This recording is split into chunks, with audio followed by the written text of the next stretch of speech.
Okay, let's set a real quick agenda of things to talk about. We want to talk about capacity and distributed systems. So I'm trying to keep it tight this morning. I started recording and it was so nonsensical. I was around everywhere. Like, this is useless. So let's just stay on topic. Capacity, distributed systems. So capacity is just simply what do I get? What do I give? Any value, any structure around values. They can be values, ranges, distributions. They're a thing. So I could say if I give you 10 minutes of my time, what do I get back in return? That's capacity. If this 10 minutes is useful, more useful than anything else I could have been doing, then I would say I've got a net gain in capacity. I'm solving this problem. I learned how to solve it. Now I have capacity beyond it, and that 10 minutes was a good use of my time. So a lot of technologies, they'll put their documentation in YouTube and like, yeah, I don't want to go there. It's too linear. So the price it costs me to engage and think about this technology in this way might not work. So it's costing me more than it's giving me. I can't stop everything else I'm doing. I still have to handle calls or meetings or travel or something. I can't fidget with these things. Can't drop everything and write down from a YouTube video, and I don't want to go to the expense of redoing that. So these 10 minutes are a bad use of time. So capacity is a trade-off. So what do I give? What do I get? Is it a net gain for me? And then the ability to say, and I measure it this way. Or I don't have an explicit measurement, but I just know, no, thank you. So that's what people sometimes mean when they talk about the market conditions or what are the market conditions that would make something true? To some people, that's the ultimate measure, but it is an important measure. So without discounting it, it says, well, what are these trade-offs? What is capacity gain loss? And when I use technology, I typically want to say, hey, look, if I spend this many iterations on these features give me what? Do they give me sales? Do they give me efficiency? Do they give me confidence? Do they, reduce maintenance costs down the road? What am I buying with this effort? Okay. Same thing with maintenance on a car. It's time for me to change the oil. What would that do? It's like, well, it'll keep the longevity of the car. It'll last longer. Good. Change the oil. Like, yeah, no, it's a no-brainer, right? The capacity exchanges we do, it's just transactional stuff. And if they're rational, good. So the nature of a distributed system is any unit in that system has capacity. Let's just say it's a bunch of little bots and they have 1 hour battery each.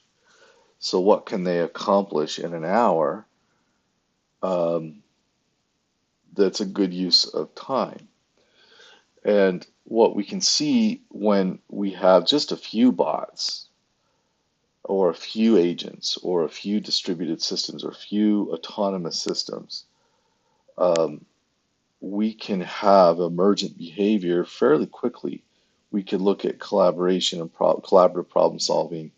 We can look at communication approaches, strategies. We can look at figuring out how the complexity of the real world is sometimes easier to solve with a distributed solution, especially if those parts of the solution are autonomous enough to solve some problems or do a capacity exchange. So let's pretend I have a task and I have 10 simulacra agents and they all have the same goal, but they have different capacity or they have different training. Say they're using different LLMs with different memory and different plans, and the reflections kind of went in a different direction.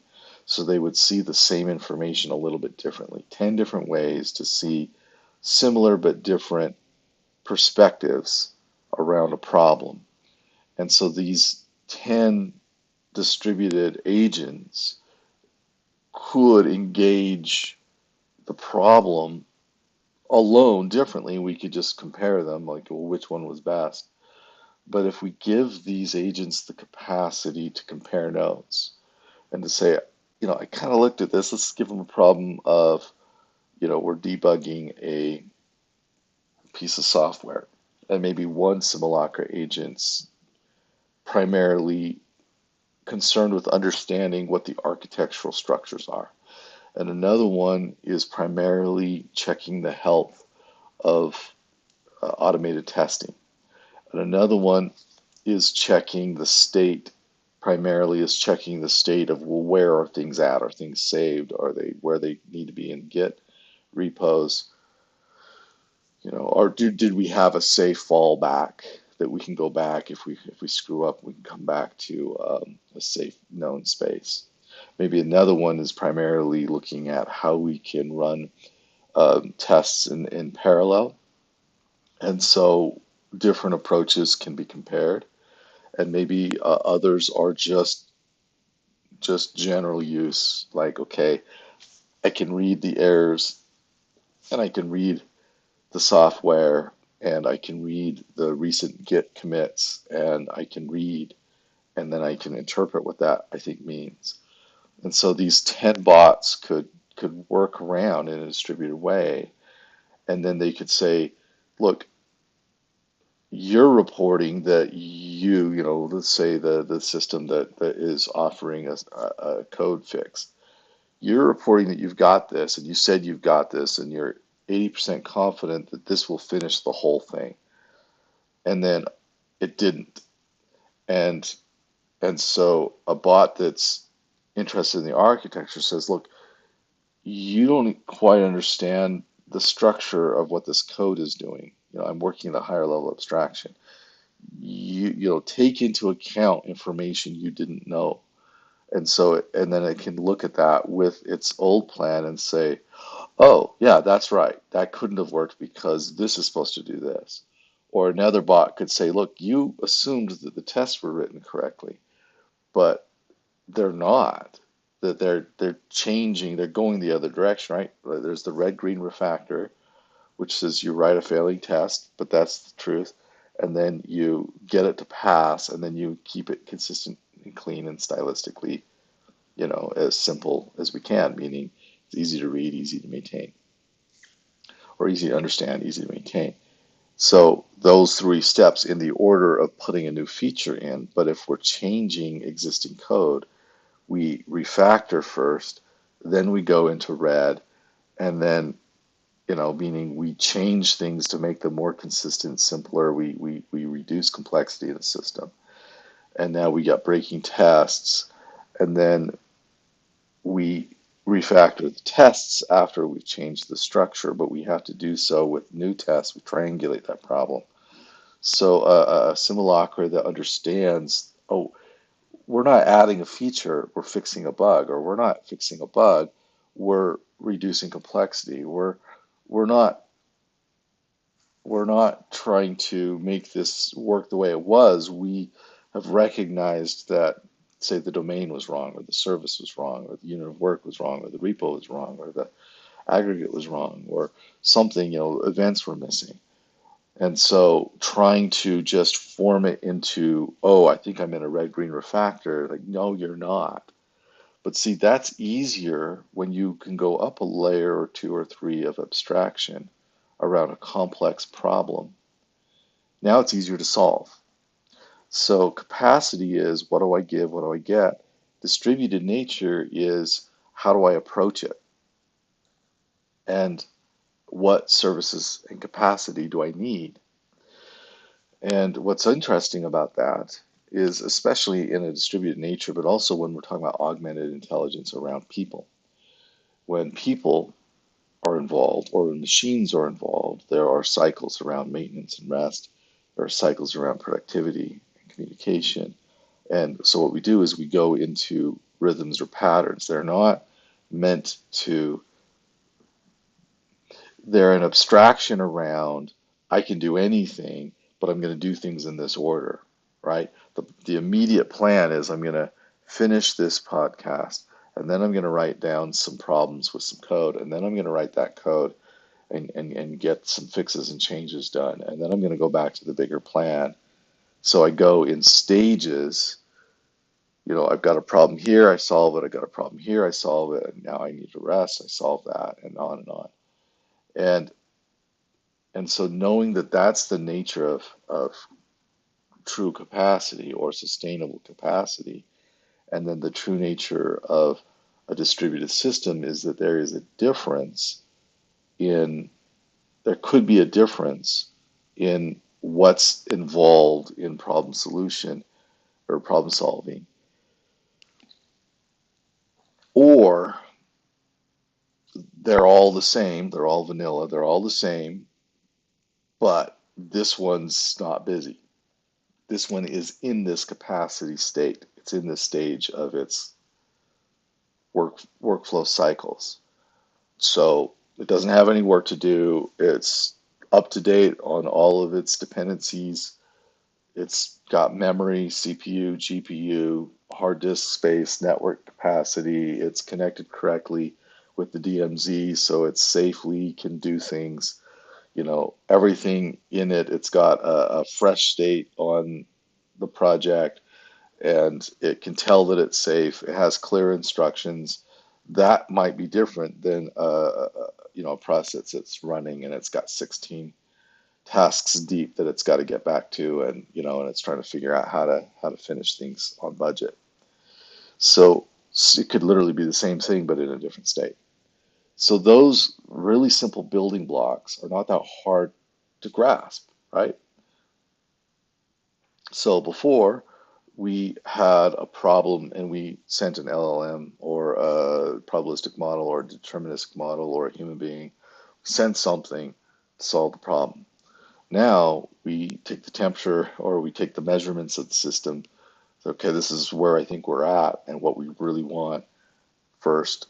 And then we have more than one tool in the toolbox we can pull out, and we can have a process for picking that. So that's what capacity and a distributed system is about. So if you can see that there's a change, before it was simplistic, or complex systems existed but they weren't primarily the main solution set, and but anybody can do this, it's not hard. And so before it was like, okay, that existed. Now we say, well, if the simplest way is to break it down and solve it, these kinds of approaches, we are likely to have more work we can get done before the frailty of the system gets in the way. It's a more robust solution. Okay, and so just real quick, a rundown of ways I want to use this immediately. So I have three main tools I'm working on. One of them involves capacity scheduling. So it just has to do with, look, I'm here, or my bot is here, or my workstation is there, or we're here with this contract, or whatever. So that's just schedule what comes next, comes next, comes next. Learn how to maintain and keep healthy things I depend on, including myself. So that's one thing I'm building. So this is directly that. It's like, yeah, I have that. Let's just keep getting better and better. Let's try new models. Let's just find better ways to express this, connect it to more usable tools in my space, make capacity a primary awareness of anybody engaging. It's like, oh, it should work. It's like, oh, are you kidding me? You know, this person needs their coffee in the morning, or this person is driving today. They can't sit down and concentrate and code, or whatever. So capacity scheduling has to do with, and the capacity that I focus on early, even though there's a lot of service level stuff around code and whatever, the service levels I care about more are really time, money, reputation. You know, if this approach is working well, it's got the reputation. If this person or this entity finishes what they start, they've got this reputation. If there are problems, it's got this reputation. Just like that's where it's at. Time, it's like, yeah, I've got what's the backlog? What are they doing right now? How long? How long does it take them? It's time. Then money. Like, yeah, can you pay your bills? Can you keep the GPUs running? Could you grab 1,000 hours of GPU time using this and this and this? Or how many could you grab, for this project or for this moment? So time, money, reputation. What can you, what do you give? What do you get? And so capacity scheduling also involves, because we trade off between actually what's going on, what we predicted would go on, what did we budget. So we can say, look, I really put in 13 hours on this unit and it's still not done. Right, that could be a problem. So we're looking at, I predicted 10, it took me 13, and I don't know how many more it's going to take. It's going to take at least 5. There's something wrong. So being able to say that there's something wrong, or there's a gap, or there's a difference between what I predicted or budgeted and what it actually took, and then I can facilitate that conversation, and that actually gets me to the second one. But I can facilitate the conversation around, well, why is there a difference? Why did I think it would take 10? Like, actually, I didn't want it to take more than 5, and I couldn't imagine it would take more than 10, but I didn't break down the work.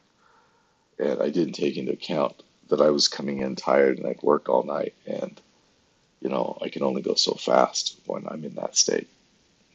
So when we get deeper into, well, why do these gaps exist? There's a risk that exists, but when I really seek with awareness and functionality to address them, now I'm underwriting these risks. I'm actually doing something that will support success, um, when these things occur again, or stop them and acknowledge them and take a different tack if I see it's happening again. So conversation, or facilitated conversation, is the main one I'm demoing right now. So that's this week's demo, and it'll probably be the same demo for until I'm giving myself permission to keep demoing on larger and larger things until I give myself a wow. So what is conversation? Conversation for me is a narrowed down approach where I have specific question which can be evaluated for its usefulness. I have specific comment which can be evaluated for its usefulness, and I have specific answer which can be evaluated for its usefulness, but also its appropriateness to the question and comment. So I can ask, for example, when are you going to finish in the next 2 minutes? Great. Um, what? So when we facilitate that conversation, we can observe what's going on, and then we can dispatch. So the facilitation part says, okay, so the question is this, the comment is this, the answer is supposedly a minute 20 seconds, and then the conversation comes, wait a minute, you haven't even talked about the third thing, and have you really set somebody's mind into the future of what a distributed system does with capacity? Like, yeah, I don't know if I've accomplished that. I've got a minute, 8 seconds. So the comments keep coming in. So the facilitation says, are you sure? Do you want to extend that 2 more minutes? Or can you speed it up? Or why is it so hard? Blah, blah, blah. 50 seconds. And so the last one, so conversation is about figuring out in a constrained environment, what do I need to know? What am I observing? What are the outcomes I need so that I can facilitate a better solution? And the third one's a coder, which you're seeing examples of. So the idea is that with distributed solutions, um, I can solve problems a little differently, and I can take different perspectives at the same time. And in capacity, I'm really looking at, what do I give, what do I get? So almost any solutions on the table, even with just these building blocks. So they're core to how I get started and how things really can win and work.